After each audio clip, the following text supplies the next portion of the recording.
दर्द हद से तब गुजरने लगता है जब रेत के टीलों से ऊपर जाती लाशों के ढेर और कश्मीर की खून से सनी लाल रंग की सड़कों के दृश्य सामने आते हैं कि उस घर में घुसकर मारेंगे जिस घर से अफजल निकलेगा, वो कोख नहीं पलने देंगे जिस कोख से अफजल निकलेगा। महोदय, दर्द हद से तब गुजरने लगता है जब मेरी आंखों के सामने ताज, पुलवामा, छत्तीसगढ़ में शहीद हुए जवानों के शत विशत अधजले शरीर के टुकड़े, रेत के टीलों से ऊपर जाती लाशों के ढेर और कश्मीर की खून से सनी लाल रंग की सड़कों के दृश्य सामने आते हैं।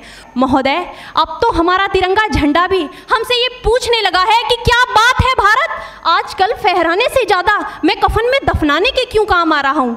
महोदय, हृदय तो उस दिन फट गया जब बूढ़ी माँ अपने बेटे के चिथड़ों को देखकर बोली कि साहब, आप तो भर्ती में 1 इंच भी कम नहीं लेते, मैं आधा शरीर कैसे ले लूं। महोदय, आज इन मानवाधिकारों के कारण इन आतंकियों के बंगलों की आकाओं की नाकफनी हंसती है और शहीद हुए हमारे जवानों के आंगन की तुलसी रोती है। जब एक शहीद हुए जवान की विधवा की वेदना चीख चीख कर ये कहती है कि प्यार भी भरपूर गया, मांग का सिंदूर गया, नन्हे नौनिहालों की लंगोटियां चली गई, छोटी छोटी बेटियों की चोटियां चली गई और आपके लिए तो एक आदमी मरा है साहब, मेरे घर की तो रोटियां ही चली गई। महोदय, किसी भी युद्ध को जीतने के लिए पहल करना सबसे ज्यादा आवश्यक है, क्योंकि इतिहास गवाह है कि पहल करके बड़े बड़े युद्धों के परिणाम बदल दिए गए हैं। परंतु आज मानवाधिकारों के कारण हमारे देश के जवान इस कदर बंधे हुए हैं कि अपनी ड्यूटी पर खड़े होकर भी वो आज पहल करने से डरते हैं, क्योंकि महोदय, भविष्य में उन्हें कटघरे में खड़े होने का डर सता रहा होता है।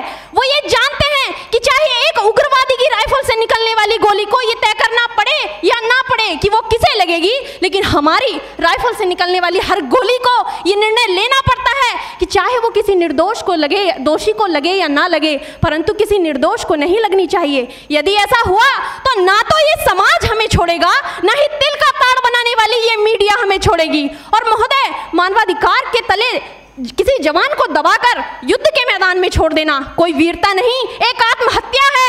क्योंकि महोदय, फूल को श्रृंगार दो ये मुमकिन नहीं और एक वीर को झनकार दो ये मुमकिन नहीं। जो हाथ बांध दे सेना के, ऐसे मानवाधिकार का पालन संभव नहीं।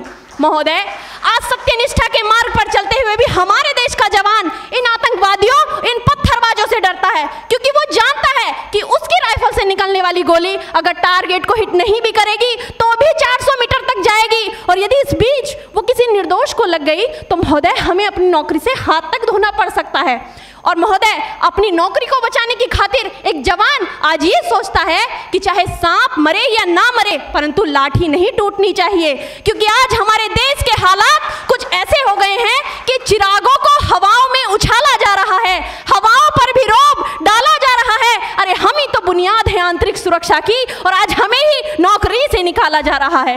महोदय, जब पुलवामा में 44 जवान शहीद हुए, छत्तीसगढ़ में 76 जवान शहीद हुए, तो कोई भी मानवाधिकार की दुहाई देने वाला हमारे पक्ष में आकर खड़ा नहीं हुआ। परंतु जब जेएनयू विश्वविद्यालय में एक देशद्रोही के द्वारा भारत तेरे टुकड़े होंगे, अफजल हम शर्मिंदा हैं जैसे देशद्रोही नारे लगते हैं, तो सारे मानवाधिकार के ज्ञाता आकर उसके पक्ष में खड़े हो जाते हैं। तभी तो क्या कहा था उस देशद्रोही ने कि तुम एक अफजल को मारोगे, हर घर से अफजल निकलेगा। तो मैं भारत की बेटी अपनी भारतीय सेना की तरफ से आज ये ऐलान करती हूँ कि उस घर में घुसकर मारेंगे जिस घर से अफजल निकलेगा, वो कोख नहीं पलने देंगे जिस कोख से अफजल निकलेगा। उठो देश के वीर जवानों, तुम सिंह बनकर दहाड़ दो और एक तिरंगा झंडा उस कन्हैया के सीने में गाड़ दो।